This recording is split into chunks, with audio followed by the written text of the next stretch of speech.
You're one lucky human for clicking on this video.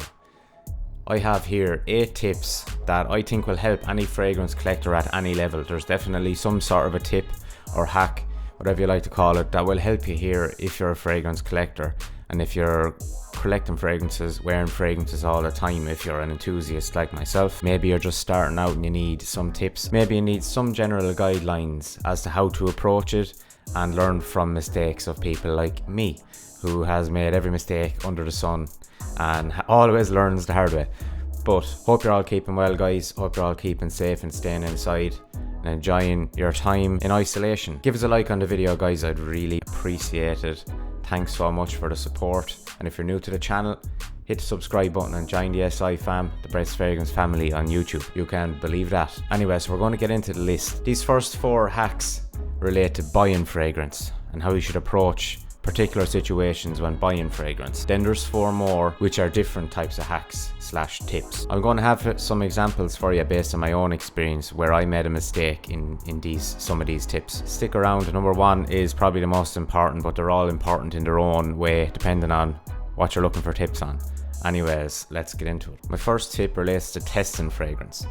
So my advice to you if you're testing fragrance is not to test it on the back of your hand. That's what everyone seems to do. I still go in sometimes and put it on the back of my hand and test it, but it's not really a proper test. My advice to you is put it on a test strip, smell it, and if you enjoy the scent, if you want to really test it, spray it where you'd normally spray it. That's my advice. If you're going testing fragrance, don't wear a fragrance to the store. Go and spray it where you would normally spray it. Now I know obviously if you're going testing fragrance, you're going to be in shops testing different fragrances, but if there is one that you really want to try and you want to give it a proper test and you really enjoy the scent, spray it on your neck, spray it wherever you would spray it normally when you have the bottle at home, and that gives you a real interpretation of what the fragrance is like, because you get the sillage, you get the scent of that sillage coming off you, and that's really what the fragrance is going to be like when you buy it. So you're not going to be smelling it off your hand. Sometimes smelling it off your hand can actually turn you off the fragrance because you're putting your nose so close to your hand and it can sometimes turn you off. So using the sillage that's coming off you when you're wearing a fragrance is definitely my advice to you. Your hand can sometimes deceive you. Plus the performance from your hand is not the same. I find that fragrance disappears off the back of my hand very quickly and it's completely different when I put it on my neck and stuff. So definitely, guys, don't be testing on the back of your hand. I found it to be deceiving sometimes, so that's my first tip. Second one, you may know this, you may not, but my advice to you is not to buy fragrance based off the hype. I've done it too many times myself and I have 2 examples of that here. First one being CH Men by Carolina Herrera. Everyone says, oh, this is the best thing since sliced bread, this is going to have the women taking off their clothes for you, all that sort of stuff. So I was super hyped this stuff, and I went and bought myself a 200ml bottle and it's just sitting there not being used. So that's one of them. The next one is Prada L'Homme, and you might say to yourself, well, the bottle's nearly gone, what's the story, what are you talking about? I actually tried so hard to like this that I wore it so much and told myself I liked it because everybody loved it so much. There was so much hype around this and I was new to the game. I bought this and wore it so much, even though I didn't really enjoy it myself. I was trying my best to make myself enjoy this Prada L'Homme. Now look, lots of you might like this, but this is just an example from my experience. I'm not a huge fan of Prada L'Homme. I don't know if I'll ever finish this bottle, but that's another little bonus tip in there for you, as well as don't try and make yourself like a fragrance. If you don't like it, you don't like it. That's just the way it is. People can hype them up because maybe they like it or they've just kind of follow on hype from other reviewers and stuff, but definitely don't buy based off hype, because you'll waste money and you'll regret it. My next tip to you guys is not to buy fragrances in store. So if you have money to buy a fragrance and you go in, you test out a fragrance in a store, you enjoy it, you love it, and you say to yourself, right, I want to buy that. Don't buy it in the shop, because in the shop there's a much higher markup on fragrance than there is on an online shop. And I made a mistake once or twice myself before, most notably Acqua di Parma, Fico di Amalfi. So this is an expensive enough fragrance even if you do buy it online, but I paid nearly €1 per milliliter for this. This is a 150ml bottle and I nearly paid, or I think it was 140 or something for the 150ml, which is absolutely insane. I could have got this online for 110 or 100 euro depending on where I bought it. So sometimes you can get offers as well on fragrances, guys, and you nearly get them at half price on online shops, discounters and stuff. Definitely don't buy fragrances in store. They are so highly marked up, it's actually not even funny. I saw 50ml of Dolce & Gabbana The One in a shop before at the same price I bought the 150ml. So that just goes to show, buy online and test in store. Okay guys, I've made this mistake now a good few times myself and I regretted it every time, but it's all based around the size of the bottle you buy. So my advice to you is, if you're collecting fragrance and you're going to build a collection, buy the 50ml bottle. I know you're buying 100ml or 150ml because you think you're getting a better price per milliliter, but you're not going to use it. I just showed you CH Men, that was a 200ml bottle, complete waste of money, I'm never going to use it. And here is Acqua di Gio Profumo, 180ml bottle. Some might say that it's a dumb reach and it's easily used and you'll always have it, blah blah blah. Really and truly, am I going to use 180ml of Acqua di Gio Profumo when I have 60 other bottles in my collection? No way. 50ml is the bottle I should have bought. I remember I paid 140 euro or something for this, and I could have just got the 50ml for 70-80 euro, you know? So you can save yourself a fortune, guys, if you make these small decisions and just buy the 50ml. You can always buy another one if you have to. And I know some people, you know, I remember at the time when I was buying this, I was thinking, I'll buy the large bottle just in case the formulation has changed and I'll always have this great formulation.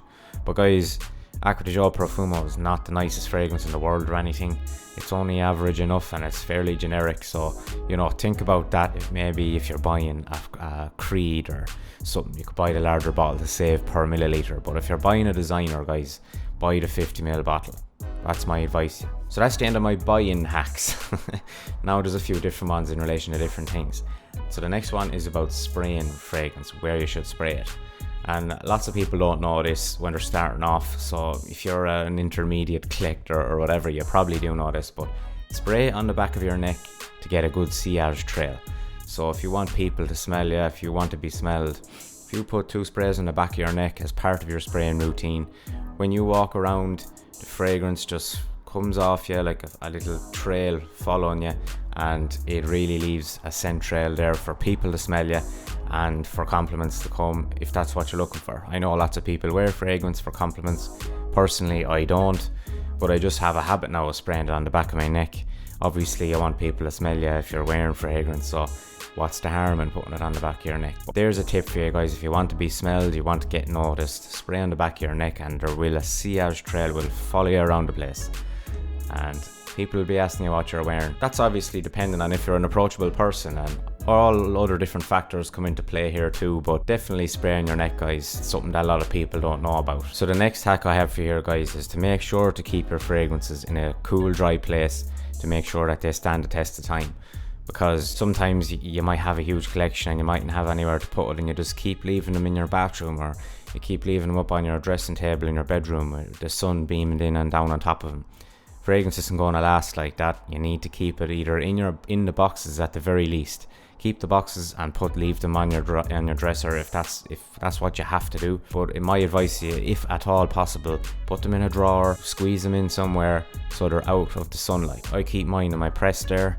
I keep half my collection here, half my collection back home in Tipperary in a press where the temperature doesn't really change, and it keeps them cool and keeps the fragrance in tip-top shape. Sometimes the top notes can disappear when the temperature is changing and stuff like that, and it can completely ruin a bottle of fragrance. So if you're building a collection, you're going to be spending a good bit of money, so my advice to you is to take care of it. I know some people actually have fridges for their fragrances. They specifically buy fridges just to keep the perfume in it. You can go to that extent if you like. If you have the money and the space, by all means buy a fridge, because it's the best to keep the fragrance cool. The majority of people aren't going to do that. Keep it in a press in the dark, away from sunlight, somewhere where the temperature is going to stay around the same, because the last thing you want is for your fragrance to go bad, or a load of fragrances to go bad. So yeah guys, keep your fragrances stored in a cool, dry place. You won't regret it. Okay guys, so the next one then, the second last hack I have for you here is to actually decant fragrances and put them in places where you frequently visit, just in case you forget to put on a fragrance someday or something, or you just like to have a variety of fragrance as a choice. I for one have a lot of fragrances left at home, and I have some left in my girlfriend's house just in decants, and I'll show you here.